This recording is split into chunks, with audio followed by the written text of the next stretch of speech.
Toi qui ne changes pas, le même hier, aujourd'hui et pour toujours, le Dieu d'Israël, le Dieu de Moïse, le Dieu d'Élie, le Dieu des apôtres, le Dieu de Paul, le Dieu de Wesley, le Dieu de la Pentecôte, le Dieu de William Marion Branham, notre Dieu aujourd'hui, tu es le même Saint-Esprit, la même divinité, ô Dieu, et encore, ô Père éternel, en ce jour, tu nous as réunis, Seigneur, pour pouvoir, Seigneur, nous parler, car tu as dit que l'homme ne vivra pas seulement de pain, mais de toute parole qui sort de la bouche de Dieu, et ton moyen de parler à ton peuple, Seigneur, ô Dieu, après avoir créé toutes choses, à la fin, tu as créé l'homme, parce que l'homme est ton agent, et voilà pourquoi, ô Dieu, nous sommes réunis en tant que les hommes, Seigneur, et ont placé en chacun de nous, Seigneur, un temps particulier par lequel tu t'exprimes, Seigneur. Et oh Dieu, tu as bien voulu, Seigneur, t'exprimer au travers de moi. Maintenant, oh Dieu Tout-Puissant, et tu as voulu, Seigneur, écouter au travers de mes frères, car c'est toi le Dieu, ô Père éternel, qui parle et qui écoute au-dedans de nous, Seigneur. Car aucun homme, Seigneur, ne peut faire ta volonté s'il n'est pas, oh Dieu, oint par ton esprit. Aucun homme ne peut entendre et reconnaître ta parole s'il n'est pas oint de ton esprit. Raison pour laquelle, Seigneur, nous mettons toutes choses de côté, nous bannissons la crainte, nous bannissons les doutes et l'incrédulité, nous renversons tout obstacle afin que le Saint-Esprit prenne le contrôle de tout, Seigneur. Et comme tu es au milieu de nous, Seigneur, nous croyons que Père, tu es en train de délivrer, tu es en train, oh Dieu bien-aimé, de changer, Seigneur. Tu es en train, Seigneur, oh Dieu, de transformer pour ta gloire et pour ton honneur. Dans le nom de Jésus-Christ, nous avons ainsi prié et demandé. Amen. Nous allons prendre le livre d'Exode, le chapitre 4.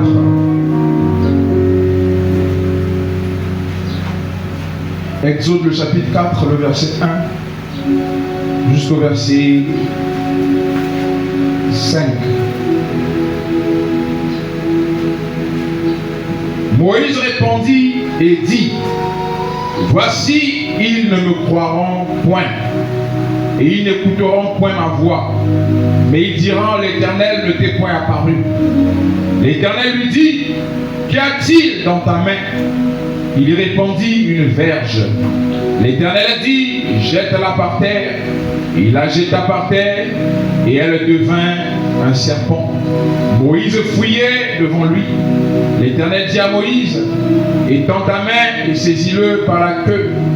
Il étendit la main et le saisit, et le serpent redevint une verge dans sa main. C'est là, dit l'Éternel, ce que tu feras, afin qu'ils croient que l'Éternel, le Dieu de leur père, t'est apparu. Le Dieu d'Abraham, le Dieu d'Isaac, le Dieu de Jacob. Amen. Amen. Vous pouvez vous asseoir, que l'Éternel Dieu ajoute ses bénédictions à cette lecture que nous venons de faire, et que cela puisse bénir nos esprits, car nous sommes venus pour être édifiés et pour être fortifiés. Les temps deviennent de plus en plus difficiles, que chaque fois que nous venons écouter la parole, nous voulons écouter quelque chose, des paroles qui puissent nous fortifier davantage, afin de continuer à lutter et à marcher, à aller de l'avant. Vous savez, c'est très important, raison pour laquelle de temps en temps nous devons toujours penser à écouter une bande, lire une brochure, lire quelques versets, quelques psaumes. Ça fortifie notre esprit. Déjà, si les intellectuels peuvent dire que la lecture est la nourriture de l'esprit, je crois que pour nous, la lecture de la parole est aussi la nourriture de notre esprit.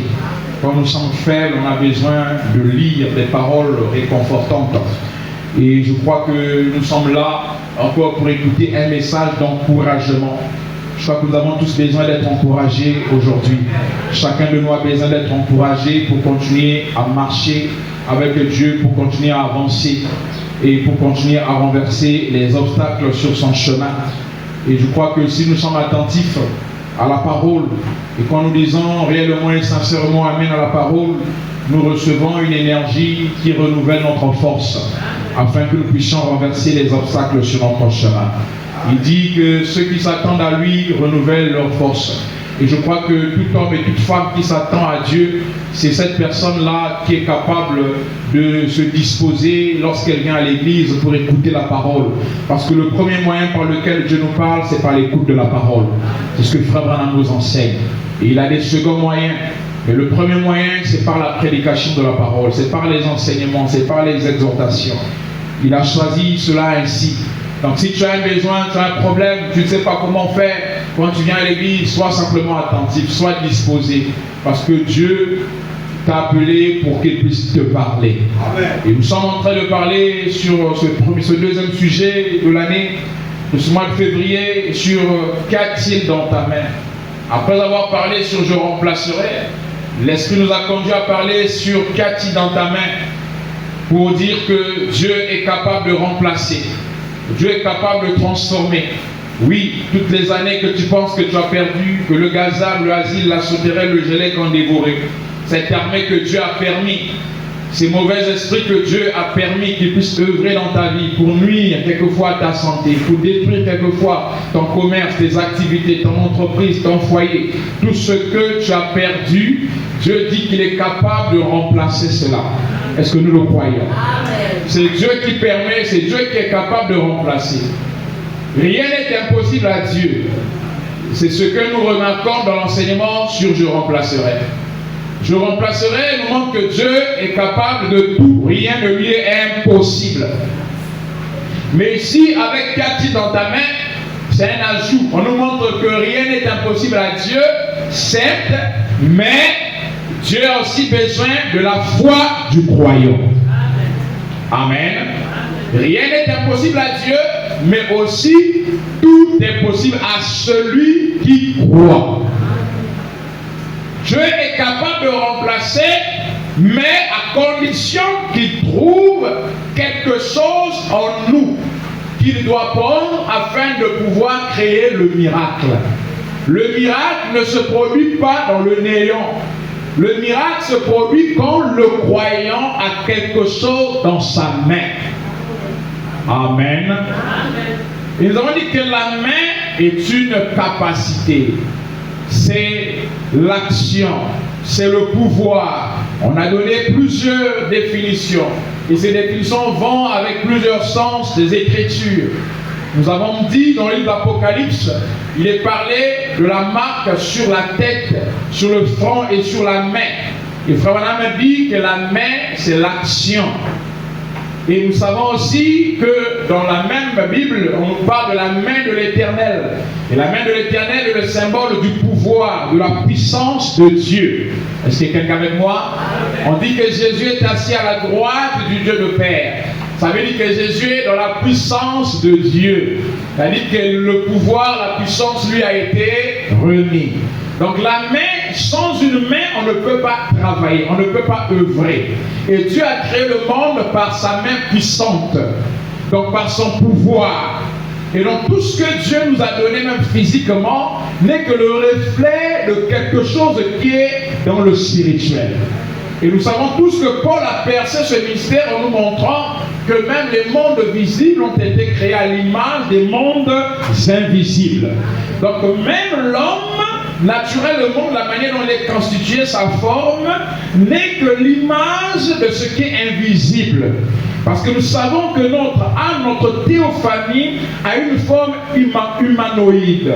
Une forme humaine, mais pas de chair, pas de sang. Mais à la forme humanoïde. Donc, c'est à partir de ce reflet spirituel que Dieu a façonné l'homme naturel.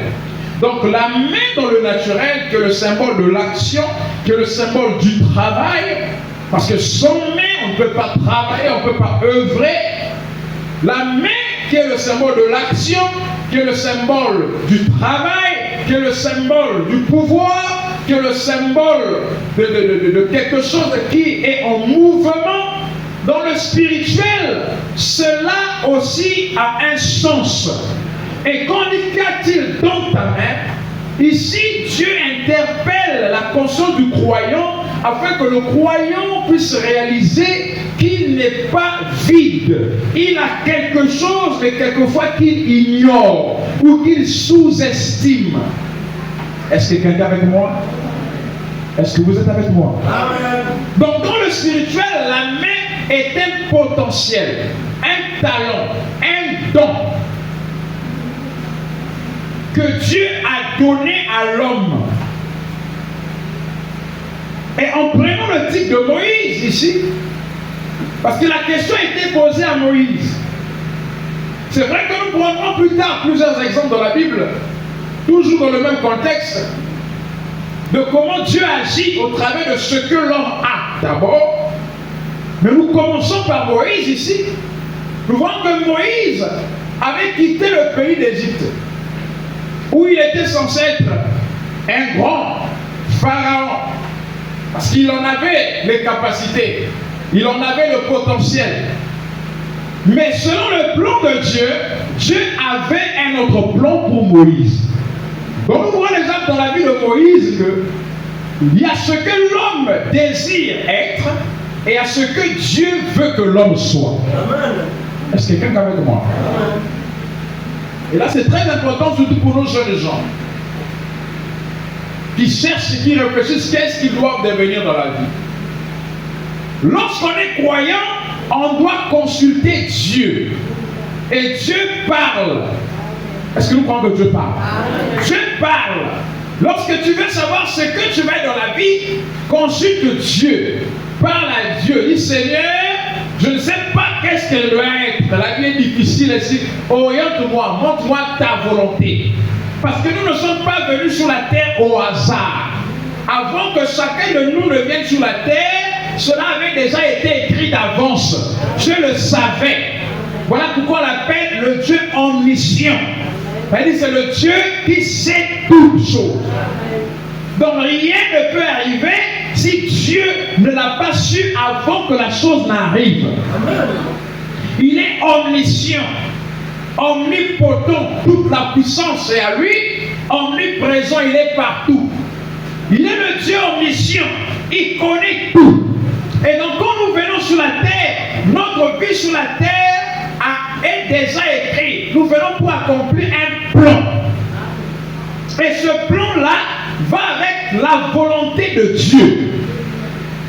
Est-ce que quelqu'un est avec moi? Et la volonté de Dieu est double. Elle se manifeste dans la permissive et dans la parfaite. Voilà pourquoi on parle de la volonté permissive et la volonté parfaite de Dieu. Donc il y a ces choses que Dieu peut permettre. Et Frère dit que quand il permet, il doit faire que cette chose qu'il a permis puisse concourir à sa volonté parfaite. Donc Moïse avait été élevé pour être pharaon d'Égypte, un grand. Donc il a suivi ce programme-là. Il a été formé comme tel. Mais il était né dans un but. Est-ce que tu crois que tu es né dans un but? Amen.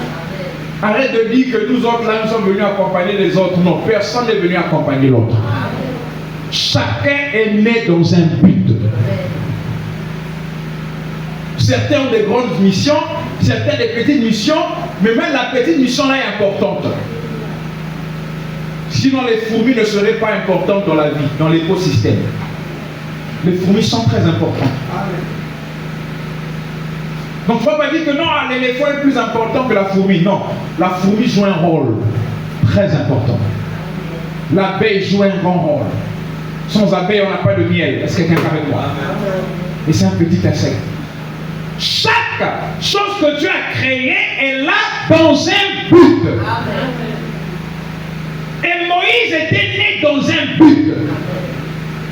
Seulement la formation qu'on lui avait donnée était en train de l'éloigner de son but. Oui, il est né dans un cadre, il a été placé dans un cadre afin que sa vie soit sauvée et qu'il puisse avoir accès à entrer même dans le palais du Pharaon. Oui, parce qu'il devrait retourner libéré, mais il devait rencontrer Pharaon sans passer par quelqu'un d'autre. Pour cela, il devait grandir là-dedans. Il devait grandir là-dedans, mais pas dans le but d'être Pharaon, mais dans le but de confondre Pharaon. C'est quelqu'un avec moi. Je vais te placer dans un milieu, mais pas pour que tu puisses devenir après le partisan de ce milieu, non, mais pour confondre le système. Est-ce que quelqu'un est en train de me comprendre? Donc Moïse a été formé dans ce sens, mais il était né dans un but.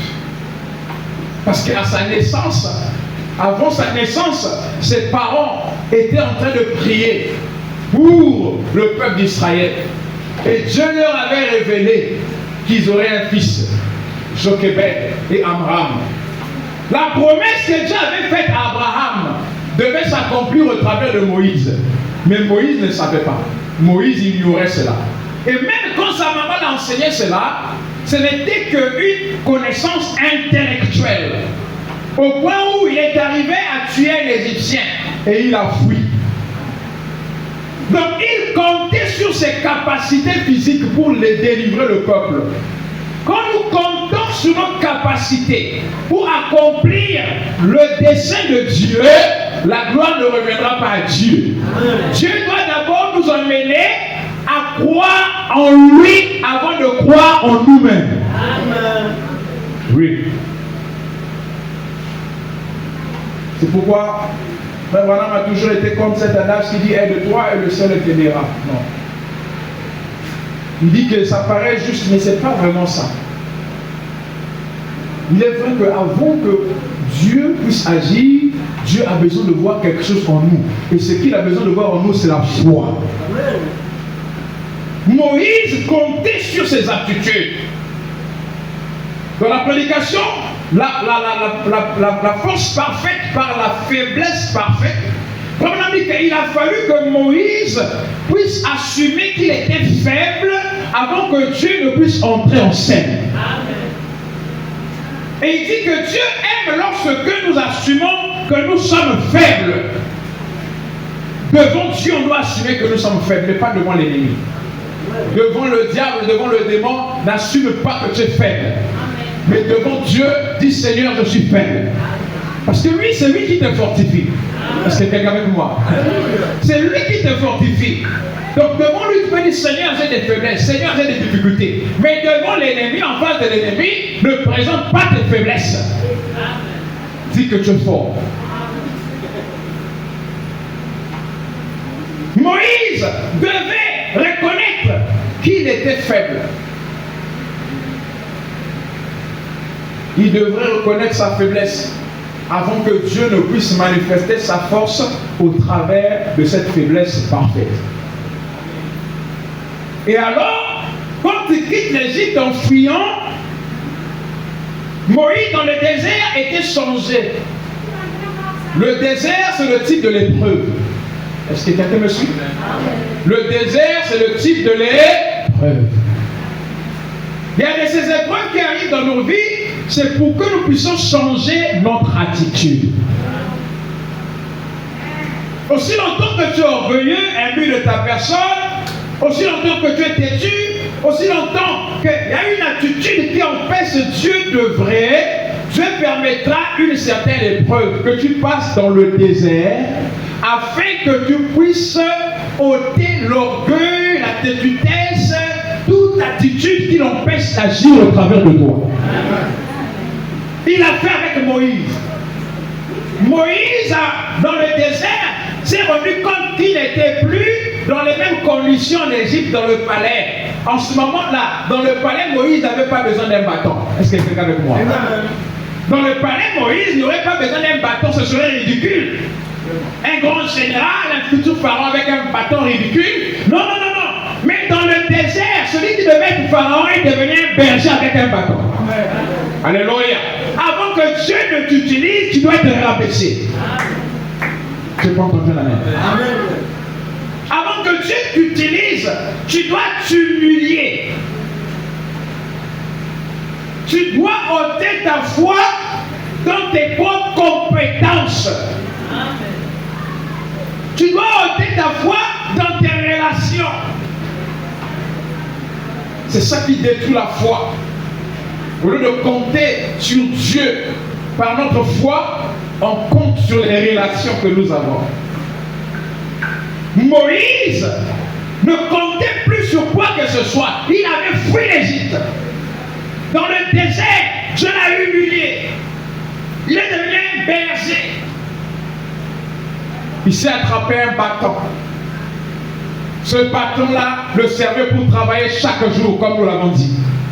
Ce bâton-là le servait pour travailler chaque jour. Mais il ne savait pas que ce même bâton-là, qu'il trouvait peut-être simple bâton, était capable d'être transformé une fois dans la présence de Dieu. Alléluia.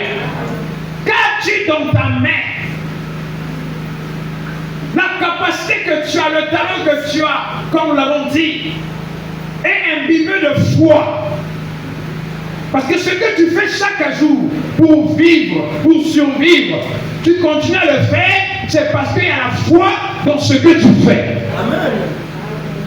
Maintenant, cette foi que tu as là, au-delà de toi, dans ce que tu fais, dans ton activité, dans ta vie chaque jour, dans le commerce et tout ton travail, si tu peux simplement entrer avec cette foi dans la présence de Dieu, Dieu prend cette foi, il la transforme. Amen. Dieu transforme ce que nous avons déjà. Si tu n'as pas la foi, si tu n'as pas le zèle, si tu n'as pas quelque chose de même de petit, Dieu ne peut rien faire. Amen. Voilà pourquoi il pose la question à Moïse, qu'y a-t-il dans ta main? Moïse dit une verge. Moïse ne s'attendait pas que cette verge devait être la verge qui devait libérer le peuple d'Israël. Alléluia. Ne sous-estimons pas ce que nous avons. La foi que tu as de venir à l'église. La foi que tu as de t'agenouiller de prier. La foi que tu as de chanter quand ça ne va pas. La foi là. Ne sous-estime pas ça, parce que cette foi de chaque jour que tu es en train d'avoir chaque jour, que tu es en train de manifester chaque jour, cette foi-là, une fois dans la présence de Dieu, elle ne restera pas une simple foi, elle sera une foi surnaturelle. Amen. Le bâton de Moïse n'était plus un simple bâton, c'était devenu un bâton surnaturel. Le potentiel que tu as au-dedans de toi, cette capacité-là que tu as, au travers de laquelle tu agis, tu travailles, nuit et jour, sache que dans la présence de Dieu, Dieu transforme cela. Raison pour laquelle le secret du miracle, c'est d'entrer dans la présence de Dieu avec ce que nous avons dans notre main. Est-ce que quelqu'un écoute ça? Nombreux ont des potentiels, nombreux ont des talents. Mais pourquoi leur vie ne prospère-t-elle pas? Pourquoi leur vie ne s'épanouit pas? Pourquoi il n'y a pas de changement? C'est parce qu'ils ont le potentiel, mais il leur manque quelque chose, la présence de Dieu. Amen. Je prends ton Dieu un amen. Parce qu'une fois dans la présence de Dieu, ce que tu as dans ta main se transforme. C'est en ce moment-là qu'il y a un changement. Oui, tu as une capacité, tu as le potentiel. On sent quelque chose, on sent qu'il y a la rage d'avancer, de réussir, de posséder, d'être là en haut. Mais tu sais que rien ne marche toujours, alors que tu as le potentiel de réussir. Mon bien-aimé, je te livre un secret. Ce qui te manque, tu as déjà le potentiel, mais ce qui te manque, c'est la présence de Dieu. Si tu peux simplement entrer dans la présence de Dieu avec ce que tu as là, Dieu va prendre ce que tu as, comme il a fait avec Moïse, il va le transformer. Oh, je ne sais pas si quelqu'un avec moi. Il arrive que tu travailles dur, tu travailles l'écriture du matin au soir, tu te donnes de janvier à décembre, on sent vraiment que la personne se donne à fond. Mais il n'y a pas toujours de bons résultats. Fais un inventaire. Est-ce que tu cherches aussi la face de Dieu comme tu cherches l'argent? Alors, il n'y a pas d'amen. Le potentiel que tu as, c'est une bonne chose. Mais pour que cela puisse transformer ta vie, pour que le miracle se produise, il faut que tu présentes cela entre les mains de Dieu. Amen. Travailler dur est une bonne chose. Mais inclure Dieu dans ton travail, dans ce que tu fais, c'est ça qui crée le miracle. Amen. Sinon nos efforts deviennent vains. Est-ce qu'il y a quelqu'un avec moi? Nos efforts deviennent vains lorsque nous n'entrons pas avec notre potentiel dans la présence de Dieu. Je vous dis, mes bien-aimés, c'est ça la raison de plusieurs échecs. Quelquefois on dit que voilà, apparemment il y a un blocage dans ma vie. Mais comment je travaille dur, en tout cas, je connais mon métier, je connais, mais il y a quelque chose qui ne va pas. Oui, il y a quelque chose qui ne va pas. Est-ce que, avec ce que tu as dans ta main, tu es une fois entré dans la présence de Dieu? Est-ce que quelqu'un avec moi? Est-ce que tu as une fois entré dans la présence de Dieu? C'est la question qu'il faut se poser. Moïse était un berger avec un simple bâton. Mais il avait une destinée, c'était de délivrer un grand peuple. C'était de conduire un grand troupeau du Seigneur. Donc ce qu'il faisait déjà là, il était en exercice de ce qu'il devait faire pour Dieu. Sans pourtant s'en rendre compte. Ce petit bâton, cette petite verge, une fois dans la présence de Dieu, elle a été transformée. Et Moïse a quitté d'être un simple berger, il est devenu le libérateur. Amen. Est-ce qu'il y a quelqu'un avec moi? Amen. Ce que tu fais avec ta petite foi, chaque jour, tu travailles pour t'en sortir dans la vie, tu le fais avec tes efforts.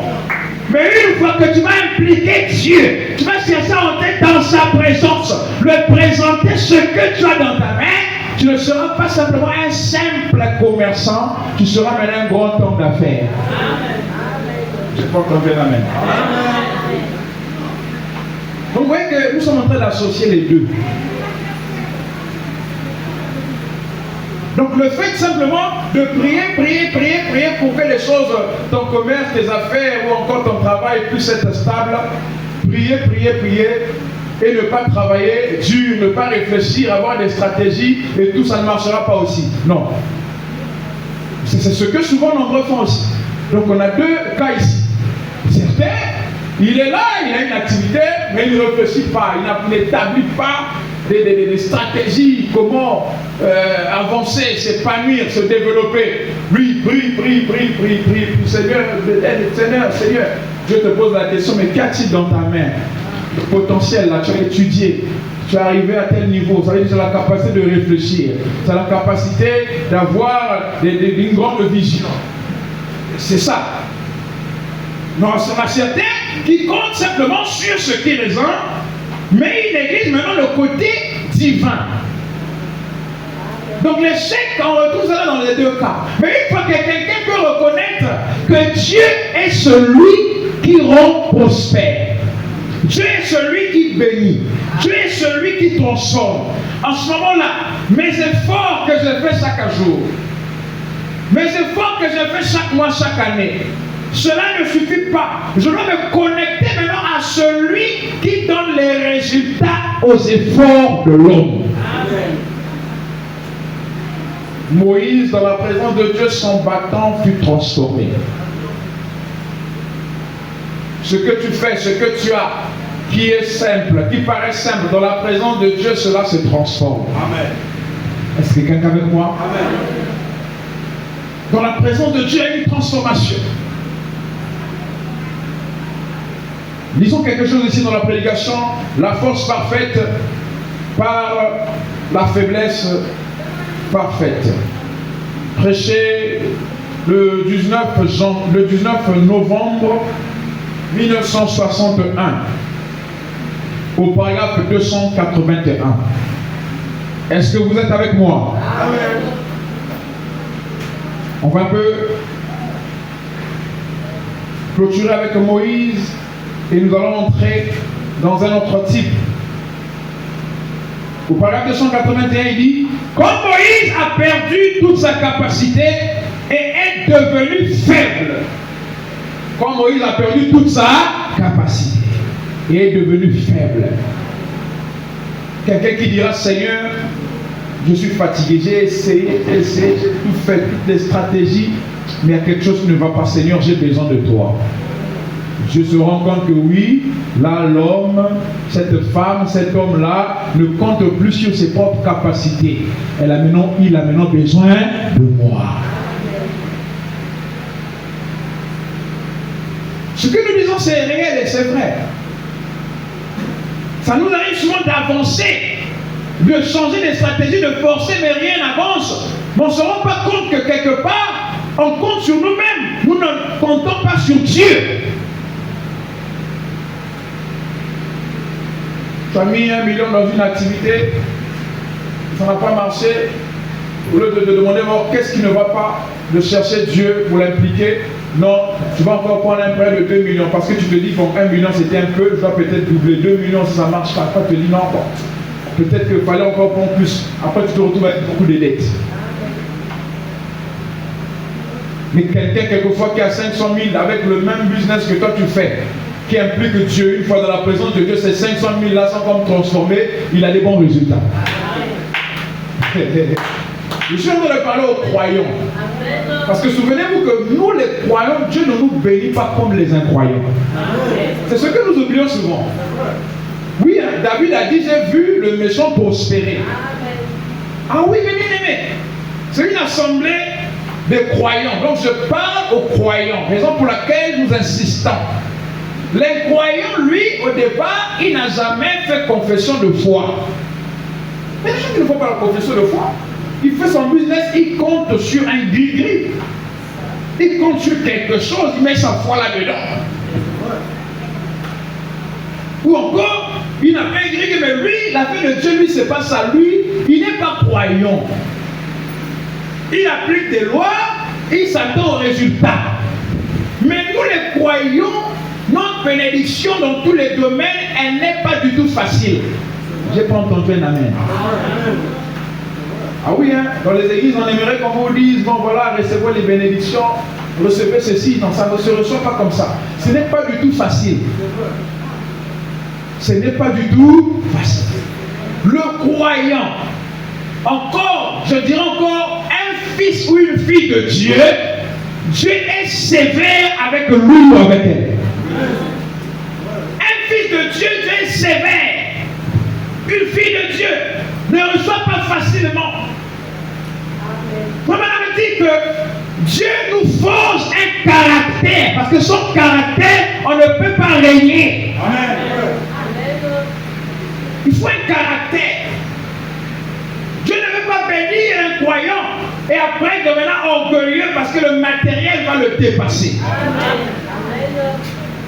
C'est ça qui arrive avec la bénédiction de l'incroyant. Il devient orgueilleux, il devient hautain. Raison pour laquelle Salomon a dit, Seigneur, ne me prive pas de peur que je maudisse ton nom. Ne me donne pas aussi beaucoup de peur que je m'éloigne de toi. Ah oui, il y a un danger. Un homme qui était sous le sang des boucs et de taureaux, le sage Salomon, il pouvait voir déjà l'attitude de l'homme face aux bénédictions qui dépassent. C'est pourquoi maintenant, là, dans la nouvelle alliance, aussi longtemps que Dieu ne t'a pas forgé un caractère, il y a de ces choses que tu vas créer, il ne te donnera pas encore. Je n'ai pas entendu un amen. Je n'entends pas un amen. Il te forge un caractère. Moïse a passé 40 ans dans le désert. Il a quitté l'Égypte 40 ans, il passe 40 ans dans le désert, 80 ans. Qu'est-ce que Dieu attendait? Pourquoi Dieu n'a pas attendu 10 ans dans le désert? Pourquoi Dieu n'a pas attendu qu'il fasse 20 ans ou 25 ans? Non, Dieu a attendu jusqu'à ce que Moïse puisse se réaliser qu'il est faible. Pour accomplir la volonté, le dessein de Dieu, on n'a pas besoin de mettre notre force en avant. On a besoin de mettre et de reconnaître la force de Dieu. Donc tu vas pas reconnaître la force de Dieu, le pouvoir de Dieu dans ta vie, dans ta marche, dans tes activités, dans ton entreprise, Dieu continuera à te forger le caractère. Est-ce que quelqu'un peut nous soutenir? Donc tu ne vas pas reconnaître la force parfaite de Dieu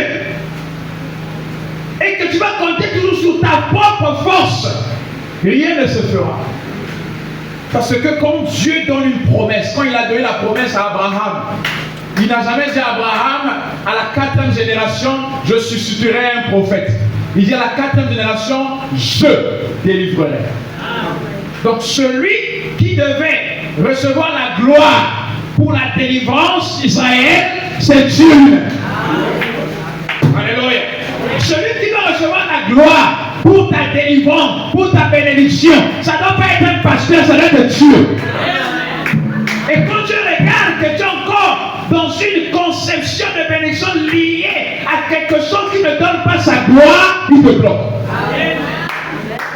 Oh, c'est pas si quelqu'un avec moi.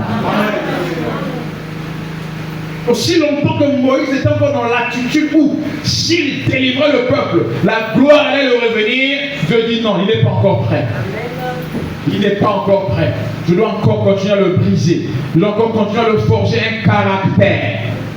Parce qu'il avait été dit, moi, l'Éternel Dieu, je délivrerai ce peuple.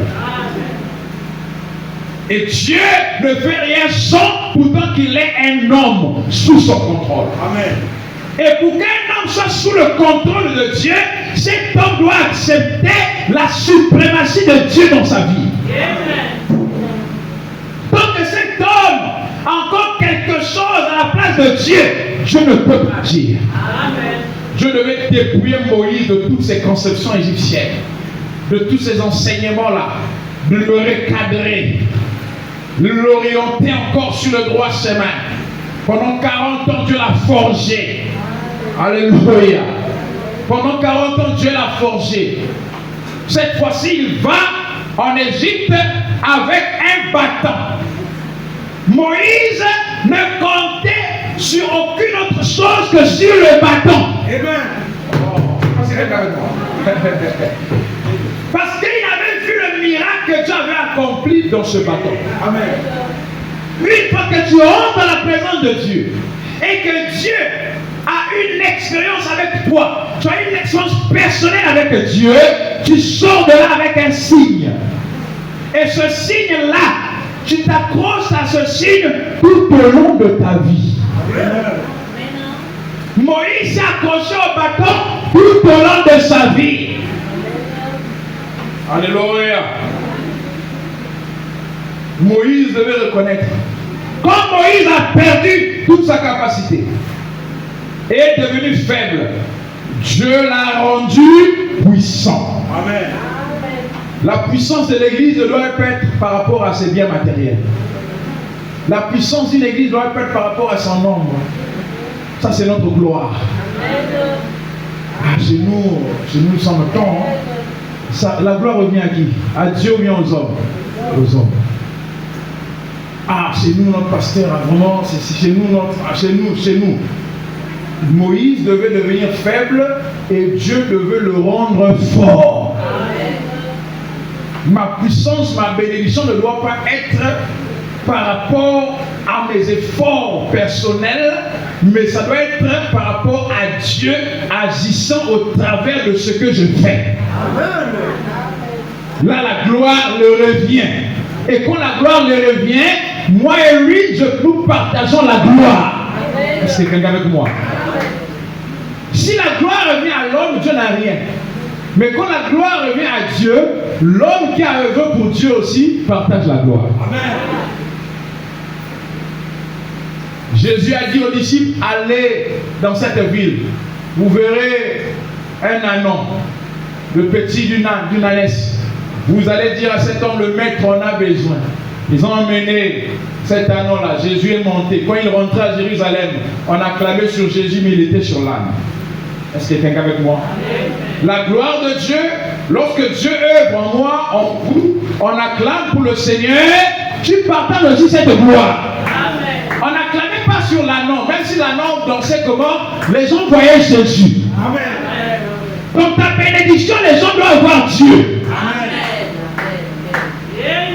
Quand quelqu'un témoigne qu'il a réussi et il nous parle de ses diplômes, vraiment, heureusement que j'ai étudié heureusement que j'avais fait telle formation, heureusement, où est la gloire de Dieu? Non, il n'y a pas la gloire de Dieu. Raison pour laquelle, quelquefois, aussi longtemps que nous n'avons pas une bonne attitude de mettre Dieu devant, quelquefois Dieu nous bloque les portes.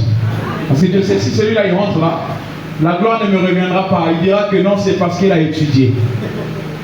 Il dira c'est parce qu'il avait telle relation. Il dira c'est parce qu'il avait telle connaissance. Il dira c'est parce qu'il connaissait un tel. Et comme tu es un fils, une fille, Dieu ne veut pas que ta vie, quelqu'un d'autre puisse bénéficier de la gloire. Lui veut que la gloire lui revienne. Alors il te forge un caractère.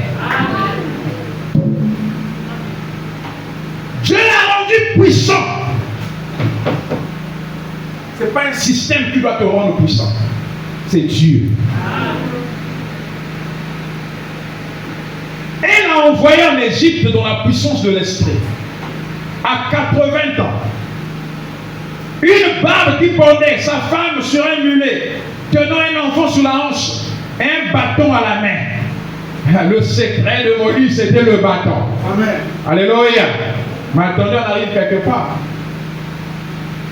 Avec le bâton à la main, il est parti et a conquis l'Égypte. Oui, vous voyez, non pas avec une armée derrière lui, comme il aurait voulu, mais dans la puissance de l'esprit. La Bible dit que les autres comptent sur leurs chars et sur leurs armées, mais nous, c'est sous le nom de l'Éternel que nous nous reposons. Si en tant qu'assemblée, on pense que pour faire des grandes choses pour le Seigneur, on doit attendre d'être des milliers de gens, la gloire ne reviendra pas à Dieu, la gloire reviendra au nombre. Moïse n'est pas allé avec une grande armée, mais une fois dans la présence de Dieu, ce qu'il avait fait transformer, il avait un signe que Dieu était avec lui. Amen. Alléluia. Amen. Donc pas une armée derrière lui, comme il aurait voulu, mais de la puissance de l'esprit. Amen. Quand vous êtes faible, c'est alors que vous êtes fort. Amen. Oh là là, je n'ai pas entendu l'amen. Amen. Quand vous êtes faible, c'est alors que vous êtes fort. Quand tu reconnais que ce que tu as étudié, ce que tu as fait, tout ça, c'est bien. Mais Dieu est au-dessus de tout. Tu reconnais que malgré ce que tu as fait, c'est Dieu qui est fort. Alors Dieu va te rendre fort. Amen. Mais si tu penses que tu mérites, parce que tu as étudié, parce que tu as, que tu mérites quelque chose, Dieu t'observe encore. Alléluia. Amen. Dieu t'observe encore. Parce que si quelqu'un pense qu'il mérite, il ne pourra même pas rendre gloire à Dieu. N'est-ce pas la vérité? Amen. Dieu nous met dans ce genre de situation. Nous avons des jeunes gens ici qui ont étudié et tout. Quelquefois, tu vas rencontrer un ami qui n'était peut-être pas bon comme toi à l'école, mais qui travaille. Mais si tu continues à te dire, oh, moi je mérite, lui il est derrière, moi je mérite, ça ne marchera pas. Tu dois reconnaître que malgré que tes diplômes là, tu as besoin de Dieu. Tu as besoin de Dieu. Moïse pensait qu'il était capable de délivrer parce qu'il avait étudié l'armée, tout. Et Dieu l'a montré que ça, ce n'était rien. Et quand il a fait 40 ans dans le désert, quand Dieu vient à Moïse, Dieu ne lui a pas demandé combien de gens as-tu rassemblé pour aller délivrer tes frères. Où est ton armée? Non, Dieu lui a dit, qu'a-t-il dans ta main? Alléluia. C'est pour te dire que tel que tu es là-haut, moi, je n'ai pas étudié longtemps, je n'ai pas fait ceci, je n'ai pas fait cela. Qu'y a-t-il dans ta main? Ce que tu as là, tu es capable de prendre ça. Si tu reconnais sa force et de te bénir. Surtout des systèmes qu'on nous a inculqués. où on pense que pour réussir de la vie, il faudrait arriver à un niveau de master, au niveau de ceci. Non, ça doit être toi-même. Si tu désires, tu aspires à ça, fais-le. Mais si tu vas dans le sens que non, moi, pour avoir beaucoup d'argent, je dois être docteur, mon frère, sache que tu es en train de suivre un chemin où la gloire de Dieu n'est pas. Oui, la gloire de Dieu n'est pas dans nos mérites. Si tu penses que pour que tu sois béni, il faudrait que tu sois à tel niveau et que tu mérites la stabilité, Dieu va te confondre. Il va te montrer que le diplôme ne te garantit pas la stabilité. Amen. Le diplôme ne te garantit pas la réussite. Ce qui garantit la réussite, c'est Dieu. Amen. Je n'entends pas un amen. Je vous parle de très sincèrement du fond du cœur. Ce sont des erreurs que quand nous commettons. Nous pensons mériter quelque chose à cause de nos capacités, à cause de nos diplômes, à cause. Et nous négligeons quelquefois Dieu. Amen. Quelqu'un qui va à une interview, il est tellement sûr, parce que j'ai étudié, donc c'est bon, déjà je veux vraiment, je veux les épater. Et tu arrives là, quelquefois on prend celui qui n'a pas plus de diplôme que toi. Ah, mais comment on l'a pris lui, l'interview, il était même nul, moi j'étais. Dieu est en train de te confondre. Comme il confondait Moïse. Un fils de Dieu dans tout ce qu'il fait, Dieu veut que la gloire le revienne. Amen. Quand il réussit, il va dire, oh, gloire à Dieu, heureusement que Dieu était là. Il ne dit pas, heureusement que j'avais fait telle formation. Non, il parle de Dieu. Ah, heureusement que j'avais l'argent. Non. Heureusement que Dieu a agi. Amen. Est-ce que quelqu'un avec moi? Amen. Ah, heureusement que j'avais vraiment de l'argent pour agir aussitôt. Sinon, vraiment, ça serait compliqué. Il y a des gens qui ont plus que toi, mais quelquefois qui échouent. Ça n'a rien à voir avec ce que nous avons d'abord. C'est d'abord Dieu qui est fort. Et quand le Dieu qui est fort demande ce que nous avons, nous nous présentons ce que nous avons, mais quelquefois que nous n'avons même pas confiance. Moïse, le bâton signifiait quoi pour Moïse par rapport à la mission? Pour Moïse, le bâton, c'était un simple bâton pour faire le travail de berger. Est-ce que Moïse pouvait s'imaginer que le bâton là pouvait l'emmener à être le libérateur d'Israël? Ne te sous-estime pas. Amen. Ne te sous-estime pas. Amen. Ne sois pas ballotté. Tu rencontres quelqu'un qui te dit, vraiment aujourd'hui je suis en train de travailler telle place là parce que j'avais fait telle formation là et tout. Toi aussi, moi aussi je dois faire telle formation. Tu vas faire ça et après aussi tu n'as rien. La confiance est en Dieu. Amen. Si Dieu décide que tu puisses être quelque part à un poste, même sans formation, tu le seras. Amen. Je prends ton plein amen. Amen. On a des gens même dans la ville ici qui ont travaillé dans des grandes sociétés sans baccalauréat. Sans baccalauréat. Pendant qu'il y a des docteurs qui n'ont pas encore travaillé dans ces sociétés. Il y a des gens diplômés qui travaillent dans des entreprises, des gens qui n'ont pas le BPC. Est-ce que quelqu'un est en train de m'écouter?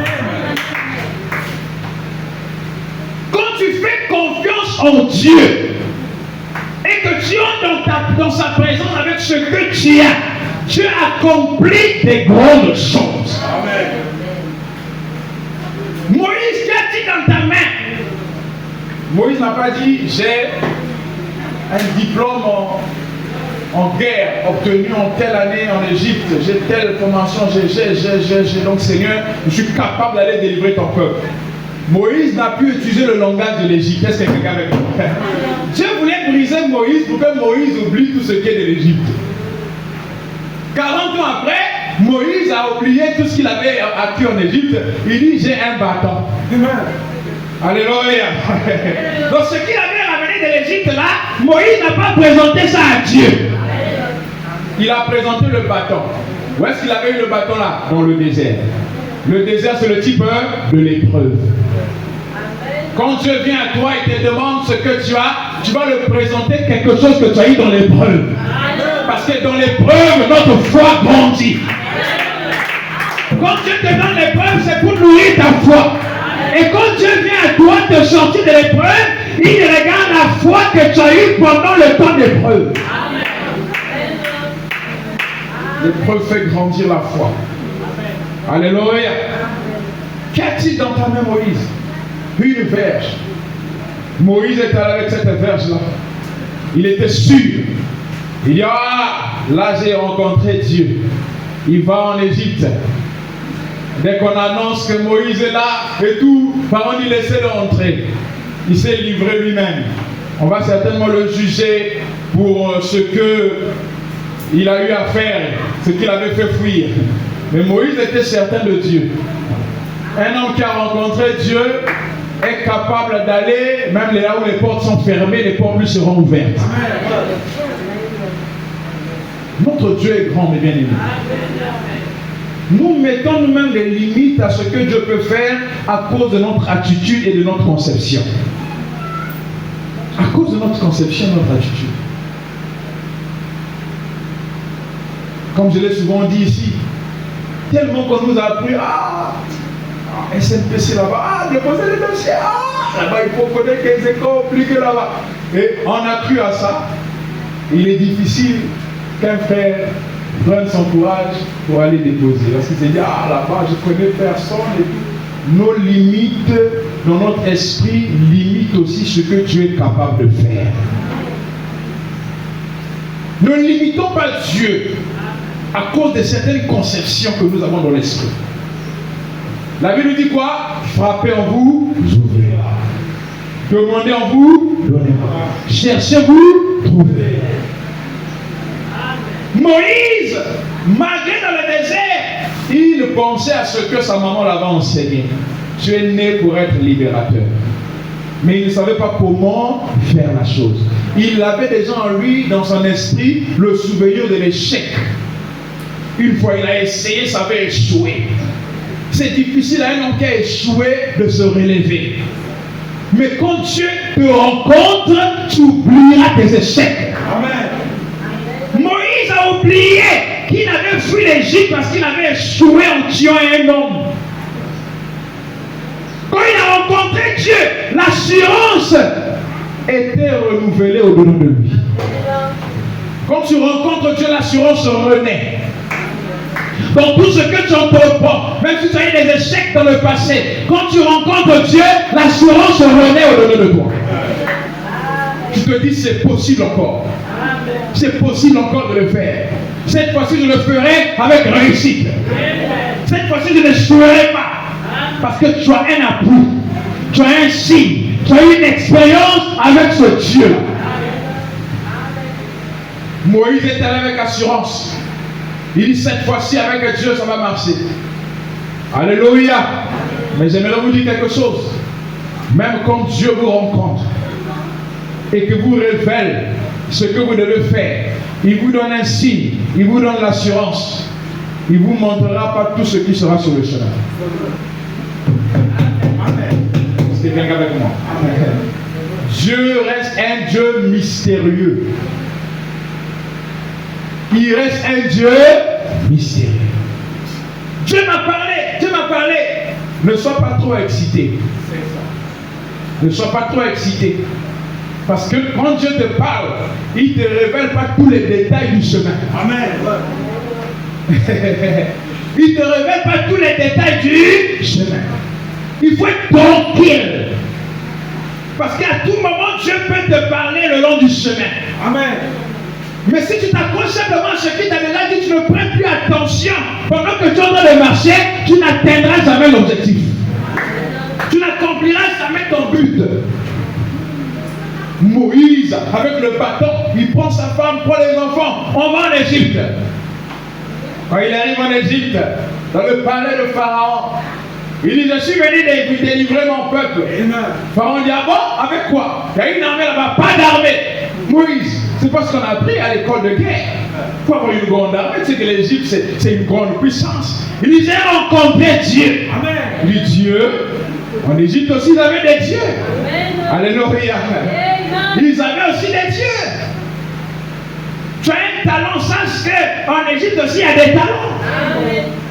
Tu as un potentiel, sache qu'en Égypte aussi, il y a des potentiels.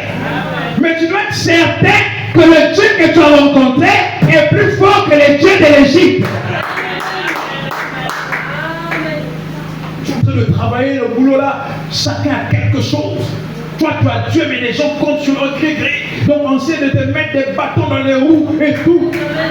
Tu as Dieu, mais tu sens qu'il y a un combat. Tu dois être certain que ton Dieu est plus fort que leur gris-gris. Tu es là dans le commerce, à côté de toi, il y a une autre table qui font comme toi, il y a des gris-gris. Tu as peur, n'aie pas peur. Sois certain que ton Dieu est plus fort que ces gris-gris. Moïse devait être certain de Dieu. Dieu ne lui avait pas dit qu'en Égypte aussi, il y avait des gens qui étaient capables de transformer un bâton en serpent. Amen. C'est pourquoi il dit, ne sois pas trop excité, sois concentré. Ne sois pas trop excité, sois concentré. Ah, Dieu m'a béni, j'ai eu ceci, Dieu m'a béni, tu vas dire à gauche, tu vas dire à droite, tu vas dire à droite, tu es là excité, tu n'es plus concentré. Moïse devait être concentré. Il va dans le palais là, il dit Dieu m'a envoyé. Mais quel est ce Dieu-là? Le Dieu d'Abraham, le Dieu d'Isaac, le Dieu de Jacob. Mais c'est le même Dieu qui vous a amené ici là. Parce que où? Moi je crois au message du temps de la fin et toute la colonne de feu la nuit de gloire. Mais là. Et votre Dieu là, et malgré le message là, tu es comme ça, et tout, l'ennemi cherchera toujours à te rabaisser, à te sous-estimer. Mais tu dois être certain que le Dieu que tu as cru est juste et fidèle. Amen. Moïse dit ce Dieu est réel. Il m'a donné un signe. Oui, vas-y, on va voir. Alors, jette le bâton. Jette le bâton. Le bâton devient un serpent. Il reprend. Ah, fais-le encore. Il jette. Pharaon se met à rire. J'essaie un peu d'ajouter des commentaires pour voir comment quelquefois les gens peuvent se moquer de ta foi. Quand tu parles de ta foi, quelquefois dans la famille, il y a quelqu'un qui se moque. Oh, tu es là, tu crois, mais tu souffres là. Oh, le message vient chez nous, on laisse les histoires là. Laisse ça, regarde, tu perds le temps. Et quand tu vois la personne qui te parle, c'est une personne aisée. Quelquefois une personne qui te dépanne. Qui essaie de te persuader d'arrêter ta foi parce que ça ne te donne rien, tu perds le temps. Lui, il a une autre foi, il est prospère, donc pour sa foi, il essaie de te persuader d'abandonner la foi. Pharaon dit, oh, mais ça c'est rien. Appelez-moi Jeannès et Jean-Bresse. Venez ici. Il jette le bâton se devient un serpent. Moïse n'a pas paniqué. Moïse n'a pas paniqué. Tu fais quelque chose, quelqu'un d'autre aussi vient faire la même chose que toi, tu commences à paniquer. Ah, donc finalement je n'aurai plus des clients. Ah, mais lui aussi, la personne là aussi à côté de moi, c'est vont faire la même chose vraiment. Ah, donc finalement, tu es au boulot, on recrute quelqu'un d'autre qui vient, quelquefois qui fait la même chose que toi, tu commences à paniquer. Ah, mais peut-être que moi on va m'enlever, peut-être que ne sois pas paniqué. Moïse est resté calme. Alléluia. Il est écrit, tenez-vous tranquille et sachez que je suis Dieu. Une attitude mentale correcte emmènera Dieu à agir. Pas être ballotté, paniqué. Moïse n'a pas paniqué. Ah, mais ça, Dieu ne m'a pas montré ça. J'ai pas eu cet exercice-là. Non, il est resté calme. Alléluia. C'est dans le calme là que l'inspiration est venue. Alléluia. Dans le calme, l'inspiration est venue. Il dit à Aaron, jette encore le bâton. Quand il jette le bâton, le serpent a avalé les serpents de Jeannès et Jean-Bresse. Alléluia. Pour montrer que le Dieu d'Abraham, d'Isaac et de Jacob est plus puissant que le Dieu de l'Égypte. forgé contre toi sera nul et sans effet. Quand tu as quelque chose dans ta main et que Dieu prend cette chose, il la transforme malgré les imitations, malgré les copies, rien ne pourra t'arrêter. Tu vas tous les engloutir. Tu vas avaler les serpents de Janès et Jambres. Alléluia. Quand quelqu'un essaie de faire comme toi, ne panique pas. Reste calme. Reste calme. Ce qui est de Dieu est de Dieu. Malgré les imitations, Dieu reste Dieu. Alléluia. Est-ce que vous avez la foi? Ce que tu as dans ta main là, mets Dieu dedans. Quand il agira, il transforme la chose. Pharaon s'est rendu compte que malgré qu'il pouvait imiter l'action que Moïse avait faite, mais il ne s'attendait pas que les serpents soient engloutis par le serpent de Moïse. Alléluia. Donc vous voyez que Dieu, par le serpent de Moïse, a avalé les serpents de Janès et de Jambres. Alléluia. Il y a un mystère là-dedans. Il y a un mystère là-dedans. Quand l'ennemi vous attaque, c'est une énergie qui dégage. Amen. Quand il vous attaque, c'est une énergie qui le dégage. Quand vous arrivez à vaincre l'ennemi, vous absorbez son énergie. Amen. Vous absorbez son énergie. C'est pas quand quelqu'un t'attaque dans la nuit et que tu arrives à le frapper. Quand il te rencontre dans la journée, plus il n'a plus d'énergie, il te respecte. Amen. Cette personne ne viendra plus jamais te faire de mal parce que tu as déjà absorbé l'énergie qu'il avait pour t'attaquer. Dites-moi encore, où est-ce que Janès et Jambres a encore fait la même chose? Non. Quand le diable, vous arrivez à le vaincre sur un terrain, il change de tactique. Ou il change de forme. Il change d'élément. Est-ce que quelqu'un est avec moi? Quand vous arrivez à le vaincre dans la spiritualité, il va chercher à combattre dans le domaine physique. Quand vous arrivez à le vaincre dans le domaine physique, il change de forme, il va vous attaquer dans le domaine matériel. Quand vous arrivez à le vaincre là, il sert dans le domaine financier. Il change de tactique. Est-ce que quelqu'un est avec moi? Mais quand vous êtes calme, il y a toujours l'inspiration. Alléluia. Et l'inspiration, c'est Dieu qui vous dit quoi faire. Quand tu es tranquille, Dieu te parle. Il te dit quoi faire devant une situation. Alléluia. Il te dit quoi faire devant une situation. Tu ne paniques pas parce que ton Dieu est réel. Tenez-vous tranquille et sachez que je suis Dieu. Que le Seigneur vous bénisse les choses.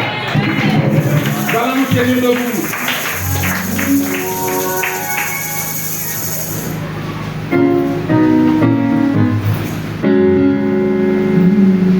L'ange puissant qui est descendu a amené les sept tonnerres, l'ange oh, qui est descendu.